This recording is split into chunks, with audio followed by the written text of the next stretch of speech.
of the summit, distinguished members of Community Stockshare Foundation and Good Governance, ladies and gentlemen, thank you for inviting us today to speak about democracy and Nigeria.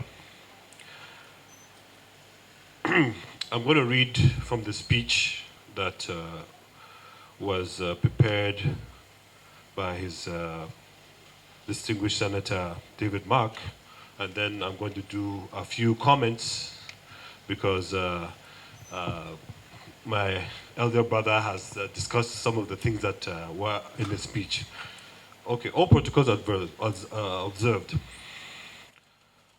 As the longest serving Senate President of our country, I stand before you, a very sad Nigerian, due to the rapid security deterioration in the country.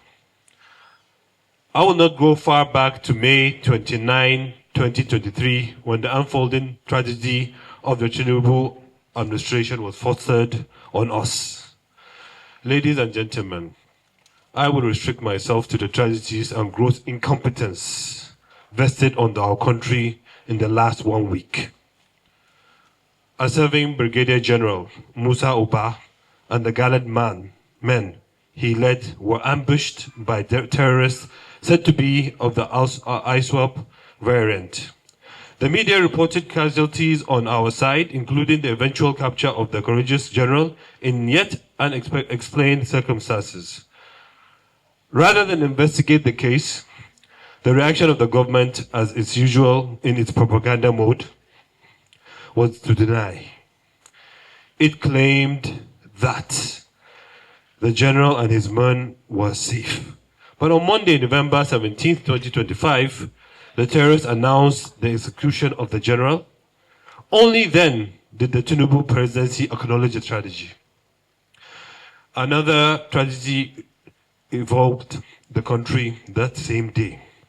Governor Nasiru Idris of Kebbi State had received intelligence report that bandits were about to attack Girls Comprehensive School in Maga.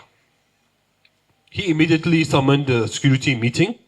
The security agencies assured the safety of the students and said security men would be mobilized to the school.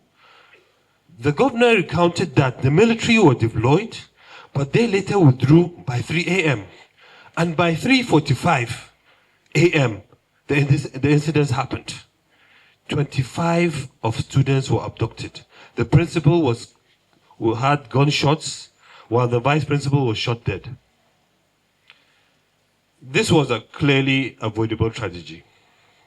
The next day, Tuesday, November 18th, 2025, during service, bandits shot dead 3 worshippers at the Christ Apostolic Church in Kwara State.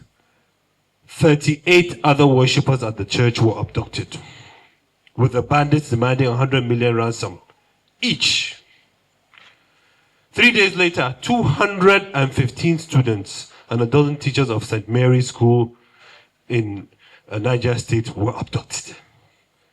The cases I mentioned are merely the main reported instances of insecurity that involved this country within the last 1 week. Ladies and gentlemen, these are nightmarish times for Nigerians. With increasing cases of starvation, mass unemployment on the rise. As I speak, despite the well-funded propaganda and endless claims of construction and reconstruction of over 75% of federal roads are in bad conditions and unmotorable. Now, even before the busy New Year festival season, Nigerians are forced to sleep on same roads because of the state of disrepair. But these are not longer the primary concerns of Nigerian population. Rather, it is how to protect their lives, especially when the government has failed so woefully. A more tragic dimension is that the Tinubu administration, in its directionless, with no compass on how to lead the country out of the insecurity quagmire, it is now entrapped. While the Nigerian people lament President Tinubu and his team are focused on 2027 election, and that's how it has been for the last 2 years. So while people are crying, the president and his choir singers on Your Mandate We Shall Stand. The song has now competing with the national anthem, is now played at official occasions. The cluelessness of the Tinubu government was again displayed this week when in its reaction to the threats of Trump administration to intervene in the internal affairs of our dear country, it dispatched a 10-person delegation to meet the American government. Now the issue is a diplomatic one, which requires the deployment of our best diplomats. But those are precisely the people that were absent in the delegation. The only diplomats in the team were two officials of our embassy in the United States, where, like in other parts of the world, we have no accredited ambassadors.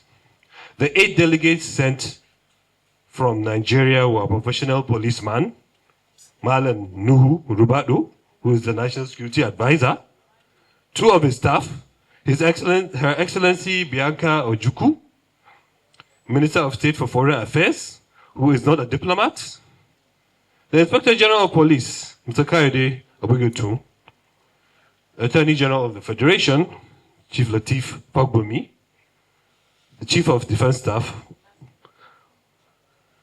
and the Chief of Intelligence, Defense Intelligence. It was therefore not surprising that the US allowed the delegation to meet only the Secretary of War, since they didn't go for diplomacy. In the Pentagon, who merely reiterated the chaos of alleged Christian persecution. The delegation could neither meet the US Senate nor the Congress, nor a senator, nor a ranking congressman. It made do with a congressman who just became a congressman 2025. Yet we are a country blessed with seasons, highly experienced, internationally acclaimed and globally connected diplomats like Chief Emeka Anyako, Professor Ibrahim Gambari, to mention a few. There are also younger and equally experienced diplomats in our foreign ministries. But the Tinubu administration, every issue requires a hammer and nail solution rather than intelligence and diplomacy. So the delegation was merely a jamboree. Generally, the Tinubu administration is like a mortuary attendant masquerading as a medical doctor. So rather than practice the medicine of prevention, treatment, and healing, it is merely counting the corpus brought to the mortuary. If the Tinubu government was patriotic, we would have suggested that it resigns and give way to a competent government that can be composed a rainbow of competent, visionary, knowledgeable, and disciplined Nigerians. But since it is like a bull in a china shop, we would need to ease it out gently. This requires a coalition of all Nigerians. The ADC as a party is willing and ready to initiate such a necessary coalition. What we are faced is matter of national emergency and survival. Thank you. Basically, this is the speech, but I would like to add a few things. ADC just came in on board, as much as the party has been 20 years old, but the coalition decided to use it, I think, June 29 this year, which is barely 4 to 5 months. I know Nigerians have been complaining that we're being slow, but like my elder brother, Professor Sam said, resources that are supposed to be used for hospital roads are being used to bribe judges, to bribe politicians, to destabilize the opposition. And all of us in the opposition are being threatened, not only by EFCC, IPC, ICPC, no, by thugs, and also now by FIRs. They'll tell you that you need to pay 300, 400 million for personal tax. It is that bad. These people are not ready to do anything. You can ask any contractor There are contractors from 2023 that have not been paid. We are running 3 or 4 budgets at the same time. Never in the history of any country. The Accountant General Office have no funds for 2 months. First time in history. They only pay salaries. What they're doing with the money, we don't know. They will tell you that we are making more revenue than ever in history, but nothing is being funded. Head of agencies just go and drink tea and come back home. Nothing. Nobody is serving Nigeria. They're just serving themselves. This government is a cartel. Cartel of corrupt leaders that are just representing themselves and not representing Nigerians.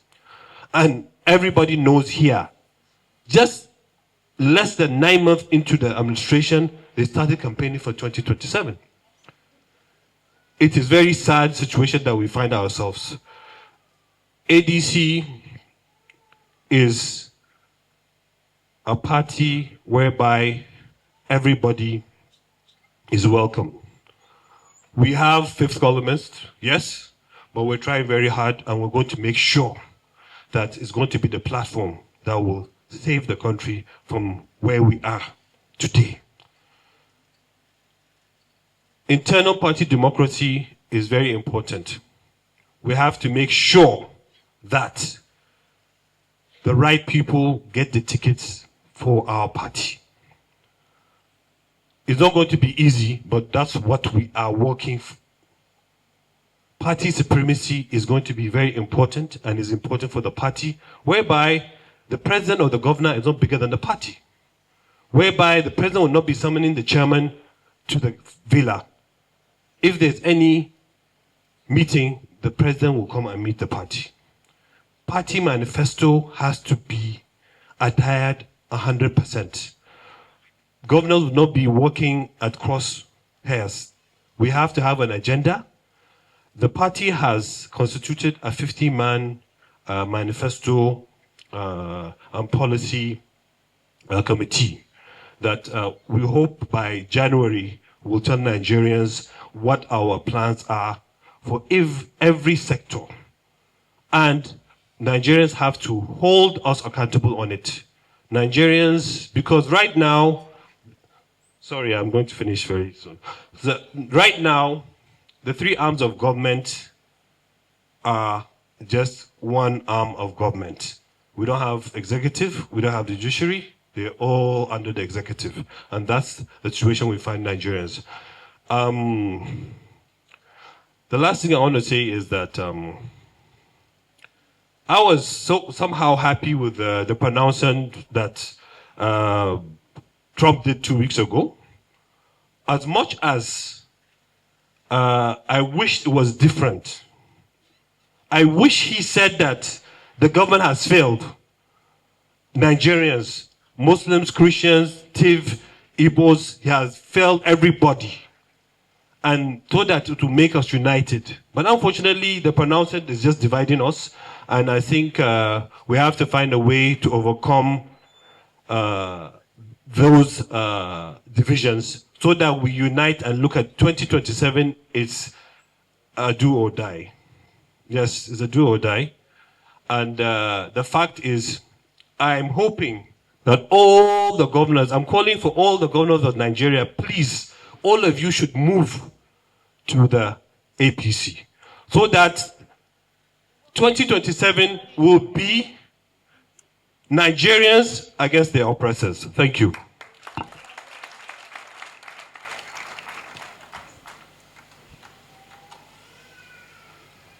"2027 should be Nigerians against the oppressor."